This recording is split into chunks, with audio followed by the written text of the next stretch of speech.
Assalamu alaikum students, Dr. Sara here. Today we will discuss the topic of health management. The term management is used in many senses. It is sometimes confused with administration, sometimes with organization. Some equate the term management and administration. Others view it as a technique of leadership.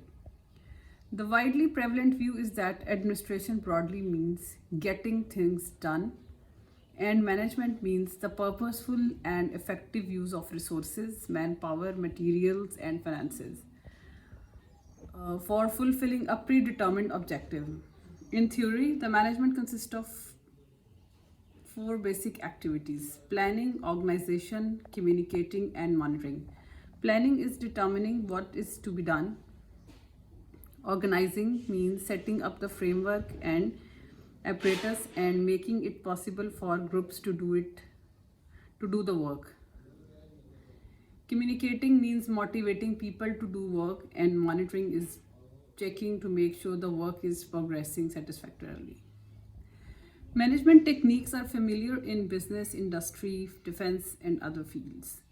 The current emphasis by WHO and many governments is on improving the efficiency of healthcare delivery systems through the application of modern management methods and techniques.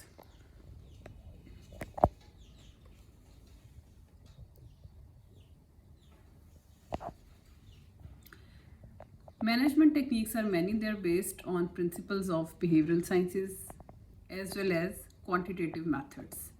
These techniques have been developed by experts of management sciences to help the managers of any organization to achieve the stated goals more efficiently. Efforts are being made by the WHO for making these techniques more popular for application in health field. So let's discuss few techniques here in your current topic. The methods based on behavioral sciences. The first is organizational design. So, poor organization results in waste of resources. It is a theory of management that organization must be suited to the current situation and the needs to be served. The organization of health services should therefore be designed so as to meet the health needs and demands of the people. Further, the organizational design should be reviewed every few years because of changing concepts or purpose, changing problems, and changing technology.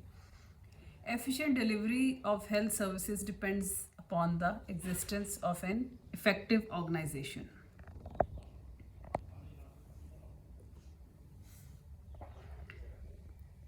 Personal management is another technique.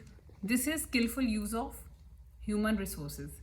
Proper methods of selection, training, and motivation, division of responsibilities, distribution of roles, elimination of square pegs in round holes means that professional staff not suited to administration either through training, selection, or natural inclination should not be entrusted with administrative and management burdens. Incentives for better work, opportunities for promotion, and professional advancement. Effective design of health teams are all fundamental techniques of personal management which could contribute to the efficiency of health delivery system and health service delivery efficiency. The third is communication. Better communication contributes to effective functioning of an organization. Communication roadblocks exist at various levels between the doctor and patient, doctor and nurse, between the senior officials and juniors, between the directorate and health ministry, between the health ministry and other ministries and the rest of the government. Communication barriers are responsible for delays in regular reporting and notification,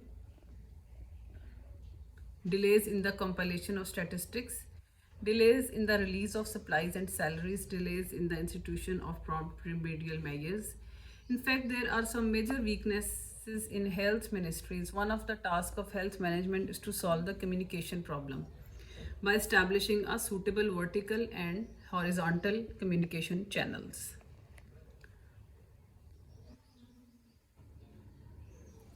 Then comes the information systems. Information is needed for day-to-day management of health systems. Information comes from many sources, both formal and informal networks gives you the information. The information system should be tailored according to the management needs of the individual health services. The function of an information system consists of collection, classification, transmission, storage, and retrieval, transformation, and display of information. A good information system provides data for monitoring and evaluation of health programs and gives the requisite feedback to health administrators and planners at all levels. Computers can play a great role in improving the health information system.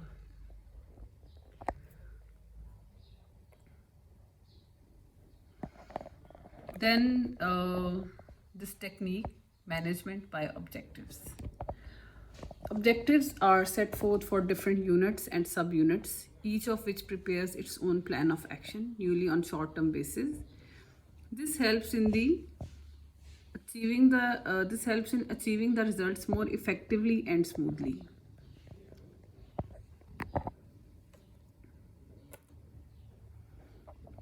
And then comes the quantitative methods.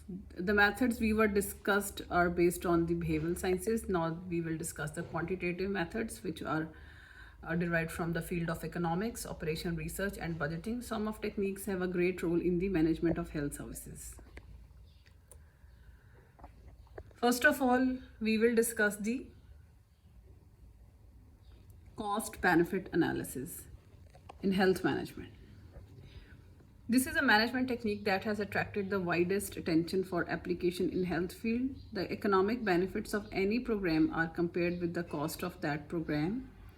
The benefits are expressed in monetary terms to determine whether a given program is economically sound and to select the best out of several alternate programs. The main drawback with this technique is that benefits in the health field as a result of the particular program cannot always be expressed in monetary terms. We generally express the benefits in the terms of births or number of births or deaths prevented, illness avoided or overcome. So the scope of applying this method is rather vague. So for this purpose, we went to another method of health management, which is cost effective analysis. This is a more promising tool for the application in health field than cost benefit analysis. It is similar to cost benefit analysis, except the benefits here are not expressed in monetary terms but expressed in the terms of result achieved, like the number of lives saved, the number of days free from disease. However, even cost-effective analysis is also not possible in many ways. Then cost accounting. It provides the basic data in cost structure of any program. Financial records are kept in a manner permitting costs to be associated with the purpose for which they are incurred. Cost accounting has three important purposes in health services. The first is cost control, planning and allocation of people and financial resources, prices of cost, reimbursement.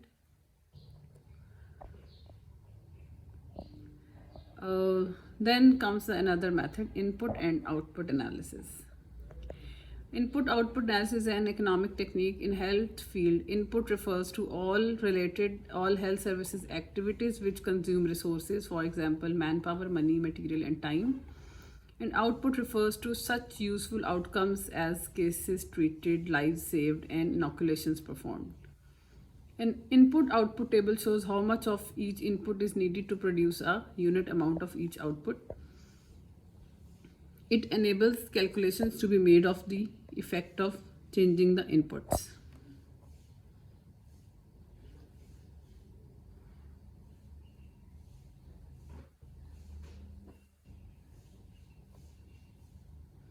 Then comes the system analysis. The purpose of system analysis is to help the decision maker to choose an appropriate course of action by investigating his problem, searching out objectives, finding out alternative solutions, evaluation of the alternatives in terms of cost effectiveness, re-examination of the objectives. If necessary, the most cost effective alternative. System analysis is essentially finding the cost effective of the available alternatives. The system can be a hospital supply system, an information system, A total community health service system and a patient clinic or any other system with problems of management. A system may be made up of independent subsystems.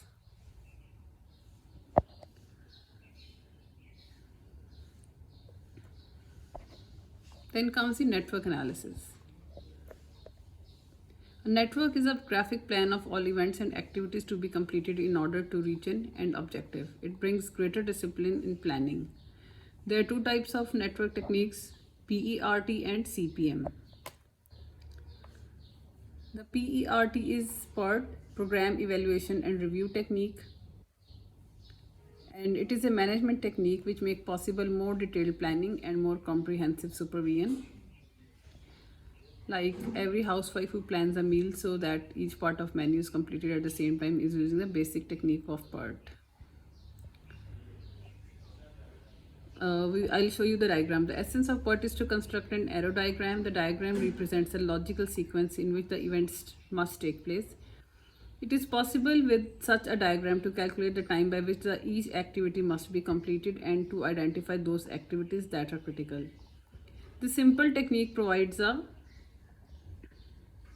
basic discipline by which all concerned in a project can show what is expected of them and to minimize any delays or crises in the implementation of plan. Let me show you this diagram. This diagram is explaining the network analysis. So let's suppose if we make a plan, we need 4 months time to recruit the staff, then 2 months time to train the staff. And then in 1 month, we will equip the equipment is installed, and then in a month we will start providing service, which is a terminal event. And similarly, it can also be go like this in a way that we will start the plan, then equipment is ordered in 2 months, then it will take 10 months to install the equipment, and after 1 month we will start providing the health services, which is a terminal event.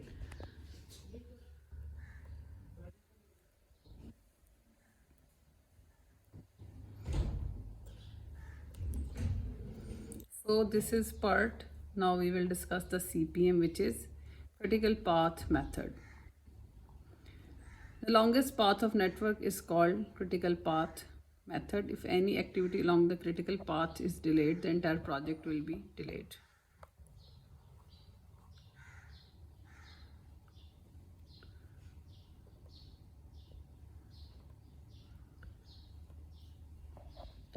Then comes the planning, programming and budgeting system, PPBS. The planning, programming, budgeting system is primarily a system to help decision makers to allocate resources so that the available resources of an organization are used in the most effective way in achieving its objectives. The PPBS does not call for changes in the existing organization. It calls for the grouping of activities into programs related to each objective. Another approach is known as the zero budget approach, that is all budgets start at zero and no one gets any budget that can not specifically justify on a year-to-year basis.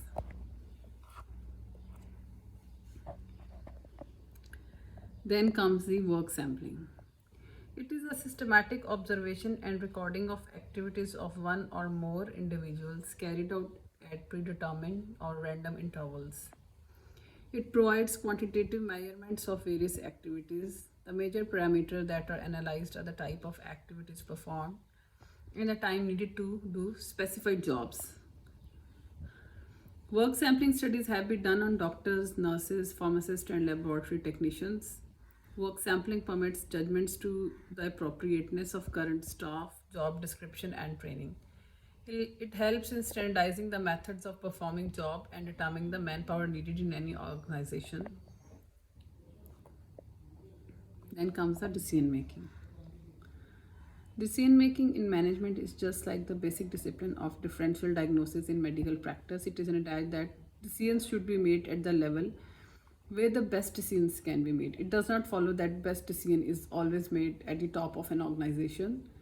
Decisions should be made with incomplete data, cannot be made.